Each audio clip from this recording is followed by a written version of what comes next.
అమలాపురంలో అధికారుల మెరుపు దాడులు, బాణాసంచా తయారీ, షాపుల్లో తనిఖీలు, ఫైర్ సేఫ్టీ నిబంధనల పరిశీలన.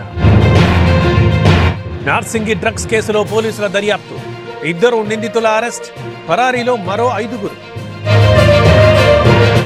ఇవాళ తెలంగాణ బంద్ కి పిలుపు. కాంగ్రెస్ బీసీలను మోసం చేసిందంటూ ఆరోపణ. బంద్ కి పిలుపునిచ్చిన బీసీ సంఘం. భద్రాద్రి కొత్తగూడెంలో రోడ్డు ప్రమాదం, సారపాకలో ఢీకున్న ఆర్టీసీ బస్సులు, పలువురు ప్రయాణికులకు గాయాలు.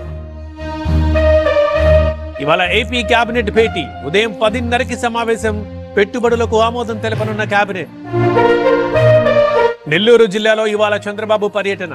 విశ్వసముద్ర ఇథనాల్ ప్లాంట్ ప్రారంభోత్సవం, స్మార్ట్ స్ట్రీట్ బజార్ ని ప్రారంభించనున్న సీఎం.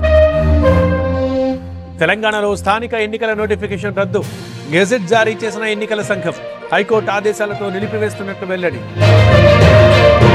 బీజేపీ, బీఆర్ఎస్ కలిసి కోటాను అడ్డుకున్నాయి. కోర్టులపై మాకు నమ్మకం ఉంది. పార్టీ పెద్దలతో మాట్లాడతామన్న మహేష్ గౌడ్.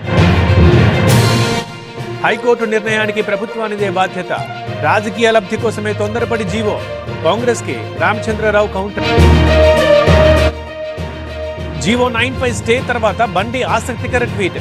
డేటా లేదు, మోసం మాత్రమే ఉందంటూ కామెంట్. రాజకీయ లబ్ధి చూసుకున్నారన్న కేంద్ర మంత్రి. ఇవాల్టి నుంచి ఎన్టీఆర్ వైద్య సేవలు బంద్. నెట్వర్క్ హాస్పిటల్ సంఘం ప్రకటన. బకాయిలు చెల్లిస్తేనే సేవలు కొనసాగిస్తామని వెల్లడి.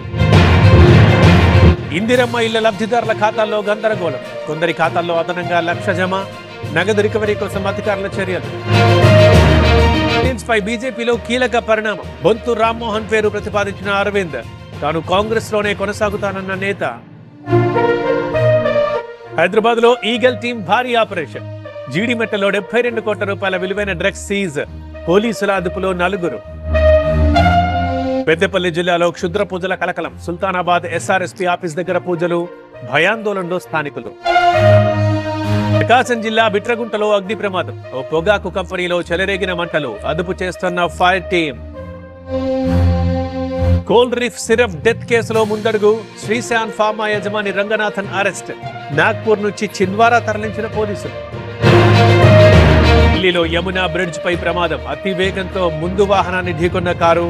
వంతెనపై నెమ్మదిగా కదులుతున్న వాహనాలు.